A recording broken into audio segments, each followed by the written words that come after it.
एक तरफ दुनिया जो है एआई, ईवी और नई नई तकनीकों के जो है पीछे भाग रही है, वहीं भारत के एक बड़े उद्योगपति कह रहे हैं कि आने वाले समय का सबसे बड़ा अपॉर्चुनिटी ना आर्टिफिशियल इंटेलिजेंस में है, ना इलेक्ट्रिक गाड़ियों में, बल्कि वो एक ऐसी चीज़ में छिपा है जिसके बिना इंसान, इंडस्ट्री और देश की अर्थव्यवस्था एक दिन में नहीं चल सकती। वो है पानी। जी हाँ, जीरोधा के को फाउंडर निखिल कामत का मानना है कि भारत की सबसे बड़ी चुनौती यानी जल संकट ही आने वाले वर्षों में जो है अरबों डॉलर के कारोबार और नई यूनिकॉर्न कंपनियों को जन्म दे सकती है। आखिर क्यों उन्होंने पानी को जो है भारत का अगला बड़ा अवसर बताया, अपॉर्चुनिटी बताया, और कैसे पानी बचाने वाली कंपनियां जो है भविष्य की सबसे बड़ी कंपनियां बन सकती हैं, प्रवीण सर से समझते हैं ये पूरी कहानी।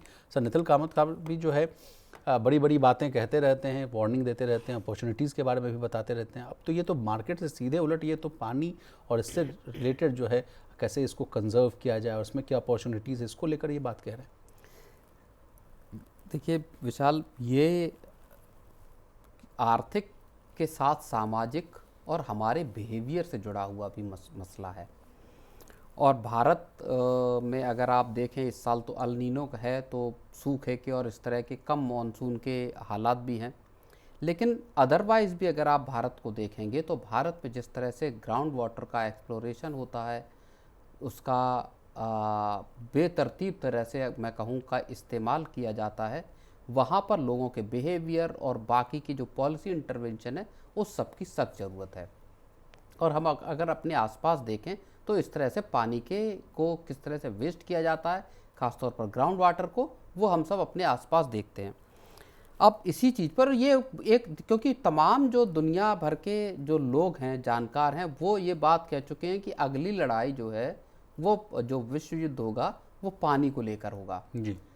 और तमाम मुल्क तो सतर्क हैं। भारत के लिए चूँकि इसलिए भी मामला ज़्यादा पेचीदा हो जाता है क्योंकि हमारे पास दुनिया की सबसे बड़ी आबादी है, उसकी पानी की ज़रूरतें हैं और तमाम तरह की ज़रूरतें हैं। तो खैर, निखिल कामत साहब ने भी बेहद महत्वपूर्ण विषय है विशाल, ये इसी विषय पर ध्यान आकर्षित किया। उन्होंने कहा कि साहब, अगला जो आपको अगर लग रहा है कि एआई या ईवी या फिनटेक जो हैं ये बड़े बिजनेसेस हैं, तो ऐसा नहीं है। असली आने वाला वक्त जो है वो पानी के कंजर्वेशन और पानी की प्राइसिंग या पानी की ट्रेडिंग, जैसे बिजली की ट्रेडिंग होती है एक्सचेंज पर, उस तरह से क्या भारत में पानी की प्राइसिंग, पानी की ट्रेडिंग और पानी को इस्तेमाल करने पर रेगुलेटरी जो मैं कहूँ कि एक इंटरवेंशन किया जाएगा, उस पर टिका हुआ है। और ये नया एक बड़ा बिजनेस जो है वो साबित हो सकता है। देखिए ना सर, कुछ दिन पहले ही हम लोग जो है मनी सेंटर में इस बात को डिस्कस कर रहे थे आपसे, बड़ी अच्छी तरीके से पिक्चुरियल ग्राफिक्स के जरिए समझने की कोशिश कर रहे थे कि अल नीनो का जो इफेक्ट है वो इतना गहरा है कि भारत देश के 12 से 13 राज्य जो हैं वो इसकी चपेट में आने वाले हैं। कहा जा रहा है कि इसकी शुरुआत जो है ऑस्ट्रेलिया से होगी और साउथ इंडिया से लेकर ये अफ्रीका और जो है लैटिन अमेरिका से लेकर जो है ये चीज़ें तक जो है वो ख़राब होती हुई नज़र आएंगी। सर, इसकी तैयारी तो सरकार कर ही रही है, लेकिन इसके लिए और क्या इंतज़ाम जो है सरकारी लेवल पर तो चाहिए ही, लेकिन आम जनमानस जो 140 करोड़ की आबादी है उसको क्या करना चाहिए सर? नहीं, देखिए, अब निखिल कामत की बात सही लेता हूँ। उन्होंने कहा कि भारत में सबसे ज़्यादा पानी का इस्तेमाल कहाँ होता है, उसको समझने की ज़रूरत है। ये जो 3 सेक्टर हैं, एक फूड प्रोडक्शन हो गया जिसमें आप एग्रीकल्चर मान लीजिए, न्यूक्लियर एनर्जी हो गया और आपका फार्मास्यूटिकल और डेटा सेंटर। ये 4 सेक्टर ऐसे हैं जहाँ आप भारी तादाद में जो है वो पानी का इस्तेमाल करते हैं। डेटा सेंटर्स को लेकर वो ये कहते हैं कि साहब 70% जो डेटा सेंटर हैं वो उन जगहों पर लगाए गए हैं जो ऑलरेडी वाटर स्ट्रेस्ड हैं, यानी जहाँ पहले से पानी नहीं है। गुजरात हो गया या महाराष्ट्र हो गया या दूसरे इलाके जहाँ पहले से पानी नहीं है, वहाँ आप इन डेटा सेंटर को लगा रहे हैं। और इसकी वजह से जो नॉर्मल जो ग्राउंड वाटर है जो पहले से ही डिप्लीशन में है, वहाँ आपको उसका और एक्सप्लोरेशन करना पड़ता है। जी। इसके अलावा सर, टेक्सटाइल इंडस्ट्रीज़ को लेकर भी जो है सवाल उठता हुआ नज़र आता है कि इन सेक्टर में भी बहुत भरपूर मात्रा में पानी का इस्तेमाल होता है और वेस्टेज को लेकर भी तमाम तरह की जो रिपोर्ट्स आती हैं। दिल्ली में मैं रहता हूँ, मैं दिल्ली में हर बार जो है ये देखने को मिलता है कि पानी तो साफ़ आता है ऊपरी अगर टेरेन से देखा जाए, लेकिन यहाँ की जो फैक्ट्री का पॉल्यूशन और कपड़ा इंडस्ट्री, गारमेंट्स और तमाम तरह की जो चीज़ें जो हो जाती हैं, उसमें बाद वो पानी जो है उसका अगर आउटकम देखिए तो वो जहरीला पानी हो जाता है, पानी का जो रंग है वो एकदम काला हो जाता है। तो sir, garment industry, textile industry भी उतनी भागीदार है? जी बिल्कुल। और देखिए आंकड़े ये बताते हैं जो निखिल कामत की तरफ से जारी किए गए हैं कि साहब जो 89% ग्राउंड वाटर जो है वो भारत में रिप्लेनिश्ड हो गया, क्रॉप्स के डेवलपमेंट के लिए या एग्रीकल्चर सेक्टर में इस्तेमाल किया जाता है। जी। एशिया की अगर आप बात कीजिए तो 60% आबादी इसी एक इलाके में रहती है और 28% जो केवल फ्रेश वाटर यहाँ पर जो है वो मिलता है, बाकी का आपको रिसाइकिल और दूसरी चीज़ों से करना पड़ता है। एग्री के सेक्टर में अगर आप देखिए पंजाब और हरियाणा का, तो उन्होंने कहा कि पर लीटर जो पानी आपका एक्सप्लोर होकर निकलता है उसका 156% का दरअसल यूटिलाइजेशन है। मतलब जो 1 लीटर पानी जो रिचार्ज होता है उसके बदले 156% आप पानी निकाल लेते हैं पंजाब में, 135% पानी आप निकाल लेते हैं जी हरियाणा में। तो भारत में पानी का जो एक्सप्लोरेशन है या जो उसका यूसेज है, चाहे क्रॉप के डेवलपमेंट पे हो या बाकी चीज़ों में, वो बेहद ज़्यादा है। और यही चीज़ आपका न्यूक्लियर एनर्जी को लेके भी है। अभी 8.2 गीगावाट की जो है वो कैपेसिटी है और 2047 तक 100 गीगावाट का भारत का टारगेट है न्यूक्लियर एनर्जी से। और इसमें 10 बिलियन लीटर पर ईयर पर रिएक्टर पानी का इस्तेमाल होता है।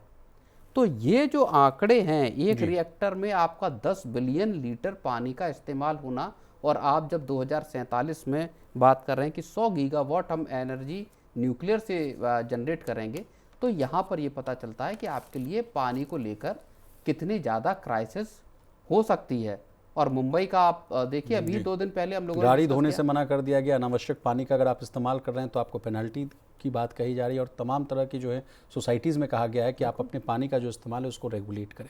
सर, एक दौर था जब हम लोग सिविल सर्विसेज की तैयारी करते थे, उस समय कहा जाता था कि भारत को जो है चूँकि कई 60% आबादी हमारी जो है एग्रीकल्चर से जुड़ी हुई है और 17 से 18% का उसका यील्ड है, यानी आउटपुट है जीडीपी में के कंट्रीब्यूशन में।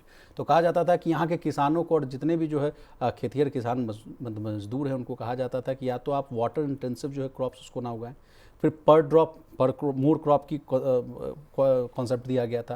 कहा गया था अगर ये चीज़ आपको अगर सीखना है, इजराइल भेजा गया, तमाम जो स्टेट्स के जो है मुख्य लोगों को जो है वो एकदम सरकारी खर्चे पर जो इजराइल भेजा गया, तो वहाँ से जाके आप इस टेक्नोलॉजी को सीखिए और समझ के आइए कि भाई कितना कम पानी के लागत में आपको बेटर यील्ड मिल जा सकता है। तो क्या ये सब चीज़ें जो धरातल में चली गई, कोई चीज़ काम नहीं कर रहा है? नहीं, देखिए जो ड्रिप इरिगेशन है जिसमें पानी नॉर्मल जो आप सिंचाई करते हैं उससे कम लगता है, और क्रॉप के पैटर्न्स को भी समझने की, तो ड्रिप इरिगेशन आप अपने आसपास गांव देहात से हम सब लोग जुड़े हुए हैं, अपने आसपास के खेत खलिहानों में देखें कितने खेतों में ड्रिप इरिगेशन के अरेंजमेंट हैं। और ऐसा तब है जब अच्छी खासी सब्सिडी मिलती है ड्रिप इरिगेशन के लिए।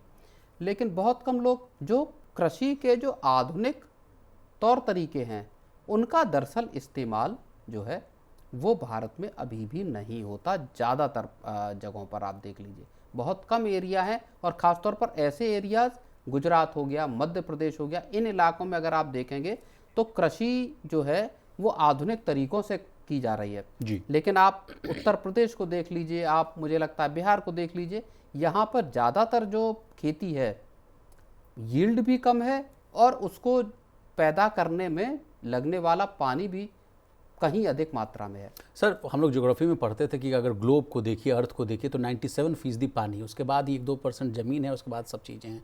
तो सर, जब जिस ग्लोब पर, जिस अर्थ पर 97% पानी हो, तो फिर पानी की संकट क्या, मतलब लेमैन लैंग्वेज में आपसे समझना चाहूँ, क्या वो खारा पानी हम लोग उसको रिसाइकिल नहीं कर सके? और क्या वही बात निखिल कामत कह रहे हैं कि यहीं पर सबसे ज़्यादा संभावना है वाटर रिसाइकलिंग को लेकर, वाटर टेक्नोलॉजी को लेकर, वाटर इंफ्रा को लेकर? नहीं, देखिए डिसैलिनेशन का काम दुनिया के तमाम जगहों पर होता है। सिंगापुर जैसे मुल्क हैं जो जिनके यहाँ फ्रेश जो वाटर है ही नहीं, तो पानी का किस तरह से इस्तेमाल करना उनको ज़्यादा बेहतर आता है। आप मिडिल ईस्ट के उसमें चले जाइए, अभी डेजर्ट एरियाज में। बिल्कुल, अभी याद होगा जब लड़ाई हुई तो 1-2 बार जो डिसैलिनेशन के जो प्लांट हैं उन पर अटैक किया गया। वो उनकी लाइफ लाइन है, क्योंकि ग्राउंड वाटर है नहीं पूरे के पूरे जितना डेजर्ट एरिया है पूरा इन मिडिल ईस्ट में। तो वो पानी के, समुद्र के खारे पानी को पीने लायक पानी बनाने का की उन्होंने व्यवस्था की है। लेकिन तमाम मुल्कों में पानी पर अच्छी खासी कीमत भी रखी गई है। भारत में इंडस्ट्रियल यूज़ के लिए जो आप पानी लेते हैं उसके लिए कोई कीमत का कोई मैकेनिज्म नहीं है। और अब आकर मुंबई में जब हम अल नीनो की बात कर रहे हैं, तब मुंबई ने अपना इंडस्ट्रियल यूनिट्स को, कमर्शियल यूनिट्स पर पानी की जो सप्लाई है उसको 20% कट कर दिया जी। तो आपको ओवर द ईयर्स या अभी अगर आप नहीं जागेंगे तो आगे करना पड़ेगा।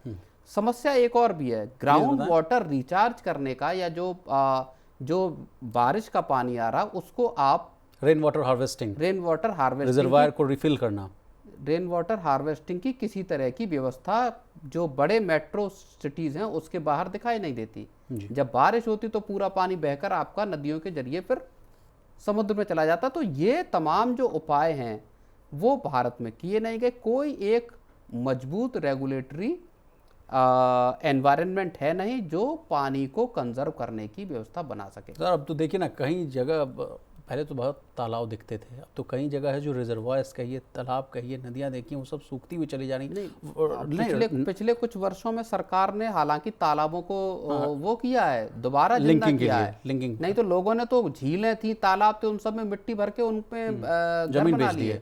तो तालाबों को रिक्लेम कर रही है सरकार। तमाम देश के इलाकों में आप देखिए दोबारा तालाब बनाए गए हैं। इस मामले में खैर काम हो रहा है कि तालाब दोबारा बनाए गए हैं, दोबारा से झीलों को क्रिएट किया गया, उनको साफ करके ताकि पानी वहाँ पे जमा हो सके। या रिवर इंटरलिंकिंग वाला भी मामला चल रहा है सर, तमाम राज्यों से जोड़ने की बात जो कही जा रही है, तो देखना होगा सर। नहीं तो बड़े अभी हम लोग खुश होते हैं कि देखिए फला देश में जो है पेट्रोल जो है सस्ता है, पानी। भारत की अगली क्राइसिस पानी की क्राइसिस होगी। जैसी तेल की क्राइसिस है, हो सकता है कि तेल की जितनी कीमत आने वाले वक्त में, जितना अभी हम पेट्रोल और डीजल के लिए पे करते हैं, इतना ही पे आपको पानी के लिए करना पड़ेगा। वही मैं बोल रहा था सर कि दुबई में और तमाम जो है अरब की कंट्रीज़ में हम लोग बड़ा खुश होते हैं, पेट्रोल वहाँ बड़ा सस्ता है, लेकिन पानी देखिए कितना महंगा है।